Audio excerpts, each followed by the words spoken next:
Guys, somebody wake me up. It's just crazy. Look at this. I drove my 37-year-old BMW all the way from Germany to the Chinese border, and now I'm driving down the African continent towards South Africa. Join me on the wild ride and one more episode of EP34 Expeditions. Okay, woke up at this camping spot. Coffee is prepared already. Cheers. Before leaving the Addo National Park, of course, I still had to make a small detour to check out if the elephants were still there. And my God, they were, which got me pretty excited. Guys, somebody wake me up. It's just crazy. Look at this. We do not have this at home, but the rarest species in the entire national park is a German registered BMW here in South Africa.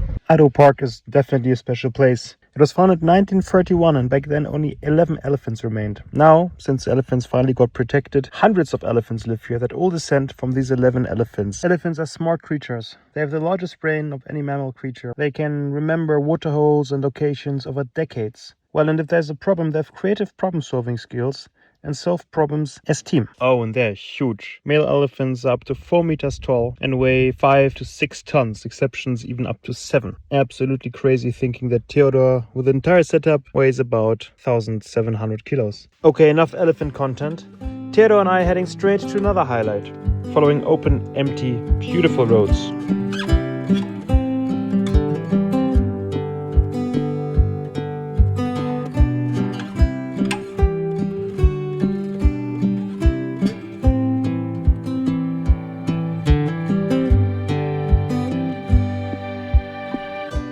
Oh, and a small reminder, in the last episode you might remember my microphone broke and, well, I didn't notice it yet.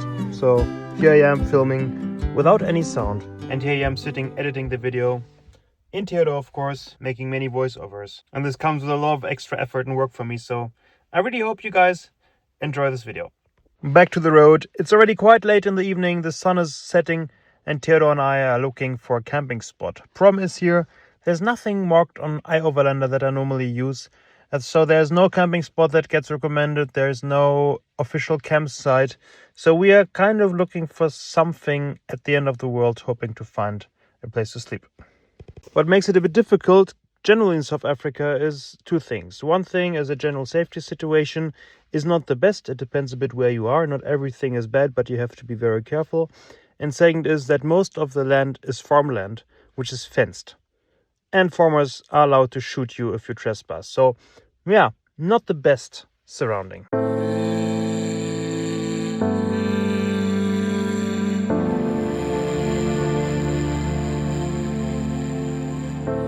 Well, Theodor and I crossed a few open gates, and here we are reaching a promising-looking camping spot right next to the track. A moped came past with a farmhand driving it, and luckily he didn't shoot me. I asked him if I could stay for a night. His English wasn't very good, but it seemed like it should be fine. Next up was cooking. Of course, no network, nothing, just far away from everything. A trip like this, routine is important, so my stove is on to cook coffee, but at the same time I also warmed up some water to wash my dishes from yesterday evening. I don't really like to do that in the dark, so normally I do it in the morning if I start my cooker anyway, have warm water. Good way to wake up. And these small routines and processes, they really make life easier while camping, because there are many things you have to do. That everything is there, everything is stocked, everything is clean, there's food, there's coffee in the morning, but if there's some routines you fall back on, it makes it easier. So yesterday I talked to this farmhand on the motorbike who told me it's fine to sleep here, but this morning at 7, a farmer drove past who wasn't so amused at first, saying it's private property, but when he heard where Theo and I come from, he was completely fine and told me I can stay as long as I want. But nothing is coming back, so let's see if we'll have a chat or not. Everything good? Yeah? Alright? Perfect. What's up, guys? Huh? No problem. No problem. Just camping. I will leave now. All the rest, I take care. Yeah, sorry, I didn't have time to get my microphone from the car. But apparently it wasn't the farm, it was some farmhands on the way to the farm. Gave Theo a compliment and asked if everything is okay. It's very much so. I have a coffee in this beautiful landscape. I mean, what more do you want? By the way, today there'll be a very, very exciting destination. I'll tell you about it a bit later.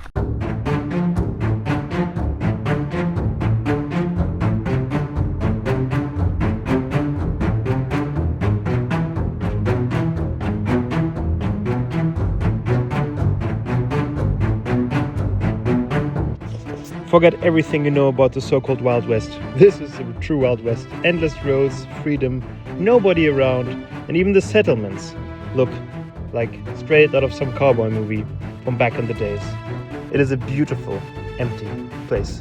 Theodor and I crossed once again the Orange River. The Orange River is the largest river in South Africa and it originates in Lesotho. The name is based on the royal family of the Netherlands because a Dutch explorer named it back in the days. Got stopped by the police and the officers were so friendly that I gave them a sticker. Oh, and here we go. We cross it one more time. I think I crossed this river about 5 or 6 times on my route through South Africa. And the Orange River is more than a river. It's a lifeline connecting mountains with vineyards. Remember when we entered South Africa? Theodor and I also crossed the Orange River back then. And a lot of the sand that is used by the Namib Desert to form crazy sand dunes, well, it also originates from the Orange River because the sand is getting carried by the river down to the coast and from there to sand dunes. Suddenly the surroundings change. Very poor settlements appear and the mountains on the background. No wonder, because we're heading towards Lesotho. Lesotho is a very small country which is completely surrounded by South Africa. So it's a bit like an island and it's called the Kingdom of the Sky because first it is a kingdom and second it is in the sky because Lesotho is completely over 1,000 meters over sea level. But enough theory for now. The border post is already directly in front of us. Let's go. Okay, the border is right behind us. Didn't take long, maybe 10 minutes plus a bit of waiting because of a small line. Yeah, now we'll cross the river to Lesotho. I guess now we're in no man's land. Some pedestrians. There we go. Hello. Now it's again time for me to turn off the camera because once again I don't want to get into trouble for filming border areas. And there we go, we made it to Lesotho. I might still quickly look for a SIM card here. I don't really like these people very aggressively selling stuff, so I think I will not buy it here. Country number 43 and a lot of sheep. Hello sheep. Hello shepherd. Nice guys. Okay, no success yet with the SIM cards. And look at this view, huh? Lovely, let's go. Absolutely great. Super nice here, I think. The sun is setting already and the views are absolutely beautiful. Lesotho makes a great first impression. But then something happens and you won't believe it, but it's the first time that happens to me in the African continent. My first flat tire. I don't know how my tires made it so far without a flat. In Central Asia I had quite a few flats, but here, so far, they went strong. Timing wasn't great though. I mean, it's evening, I'm in a new country, I don't have any local currency, I don't have a SIM card. But I was lucky, directly some locals showed up. It was a local farmer who invited me to stay at their farm for a night. So yeah, I changed quickly the tire, bought the SIM card, and then with the farmhand on my passenger seat, we followed the farmer to the farm, down a small dirt track into the night. No electricity, living conditions are simple here, but I was welcomed with open arms, some warm food, and a nice fireplace and good company. Thank you so much at this point to my host. Okay, woke up on the farm, Theodor standing behind me. It's a farmhouse. And that's the farm itself. Very overseeable, cute little plot. Some chicken and some crops. We'll have a closer look at it a bit later. It's time to wake up a bit. When you are ready for breakfast. Okay, just got invited for breakfast here in the farmhouse. And look how cute. It's freshly baked bread. Then we have coffee and then of course fried eggs are being prepared in the kitchen because yeah, eggs are being produced here. So it's perfect. Theodor right here outside the door. Not bad. Coffee in hand, I have the opportunity to have a look at the chicken, the pride of the farm.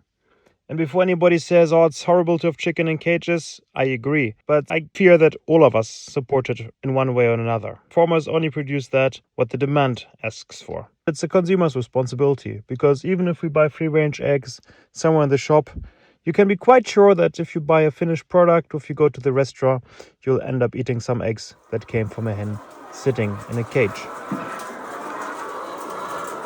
And on a positive note, according to the farmer, happy chicken lay many eggs, so these chicken get taken good care of. At night, the windows get covered so it won't be cold, the water is heated so it's nice and warm and tasty for them, and they get natural food. After Frankie the cat got some cuddles and some photos were taken of Theodor, it is time to add the flag of Lesotho onto Theodor's collection. That looks very good. Really? Yeah. That's perfect. Lesotho is right there, yeah. Yeah, there we go. And now we are back on the road, heading high up into the mountains, surrounded by absolutely stunning views. Yeah, it definitely is a completely different world than in South Africa. You think, I mean, Lesotho is a small country landlocked inside South Africa, and it's a completely different world. And for once I feel lazy, so I decided to check out official campground, something that Theodor and I normally don't really visit that often. It's not exactly cheap, it's about €9 per night, but it's very pretty. Yeah, what do I do when I'm not driving around? Well, now it's a bit tough sometimes because the evenings are very long. The sun goes down, I think, before 6 at like 5:30 or so at 6 it's already pretty dark. And at the long, cold, lonely evenings for lonely travelers like Theodor and myself. Well, I have Theodor's company, it's pretty good. And now I'm just sitting inside Theodor, wearing a warm jacket. I had the car on for a bit just to heat it up a bit. Outside at 2 degrees Celsius. It's winter here. Good morning, guys. It was a cold night, but it was pretty comfy in the tent anyway. I have to show you something. Look, that's the shadow of Theodor, and you can see it's still frosty, exactly where the shadow is. Exactly the shadow. And the rest of the sun already. These geese are kind of not so nice. What do you want? There you go. Cold night. Okay, so small change of sceneries. We had a 1 hour hike here. And I met a German guy, he stands back there. It's a backpacker, it's the first backpacker I saw, I think, in the last 5 months. Anyway, we made it to a very beautiful spot. I mean, look at it, a waterfall crashing down here. The hike to the waterfall was absolutely amazing. And now it's time to continue towards the north, crossing beautiful mountain landscapes in Lesotho. The roads are incredibly steep and I quite often have to change into the first gear in order to handle these steep climbs. But one reason might also be the thin air here on 2,500 meters. Oh my god, guys, it's the first time that I can see considerable amounts of snow here. We're on 2,600 meters over sea level and the landscape is absolutely gorgeous. And look at it. I wasn't quite sure if I wanted to go to Lesotho, one more country, a few more borders, but hey, it was absolutely worth it. Lovely people, lovely landscapes. But what do you want, huh? Beautiful up here. Yeah, we're in 2,750 meters. And the landscape, I mean, look at it. I'm not sure if we'll get any higher than this, to be honest. Okay, we made it to the outskirts of Maseru, the capital city of Lesotho. It doesn't make an especially wealthy impression, but it's peaceful. And there's a beautiful sunset to go with it. Yeah, I'm driving through Maseru because I'm on the way to find a place to change my tire, since I'm running my very old spare wheel since my tire was flat a few days ago. And I want to use a tire which is on the roof of the car, on the rooftop tent. And I have to say, Maseru that I'm crossing right now, it does feel like Africa again for the first time since a while. It's not like, you know, South Africa and Namibia, which are very orderly, but it's a bit messy. Traffic is so, many taxis honking, but it's a very peaceful and nice vibe anyway. Okay, workshop should be directly on the left-hand side. Let's hope it will be there. Hello, everything good? Yeah? These guys are in charge? Okay. So they have all the machines there. There are some mechanics all standing around, but they say they cannot do it and send me somewhere else. Okay, here we go. Let's see what they say. Okay, Theo is on a lift, and we removed the other front tire here because there was some strange sound, and probably there's something inside the tire. Might be something from the valve or so. So we're still checking that. At least nobody will judge me for my tires here. Huh. Strange, huh? Did you ever see that before? I don't know what this is. Nothing more. Well, problem solved, huh? Okay, guys, if you know what this is, please write in the comments. They're like rubber balls or so. Look at that. Very strange indeed. Okay, so I'm paying right now, and it's 60 rand, which is like €3 for 2 tires. The one where they changed the tire and the one where they took out some stuff. That's definitely not too expensive. Thank you, have a nice day. Okay guys, tires are fixed and I'm driving through the capital city of Lesotho towards the mountains, because today there's the absolute highlight. We're driving high into the mountains and there'll be a serious challenge, probably the coldest night on the entire journey coming up, so some real adventure action, followed by a ski slope. I have no idea how that will look, probably very different than expected, but I cannot wait to go skiing tomorrow. Join me on the wild ride. Off we go for Lesotho. I really hope you enjoyed this extra episode of EP34 Expeditions. Normally I upload every Friday, but I decided to make one small extra episode in order to catch up a little bit. Tune in on Friday to see how this cold night went, and of course I'm very happy if you follow along for the rest of the journey. I promise many more adventures are about to come up. See you soon.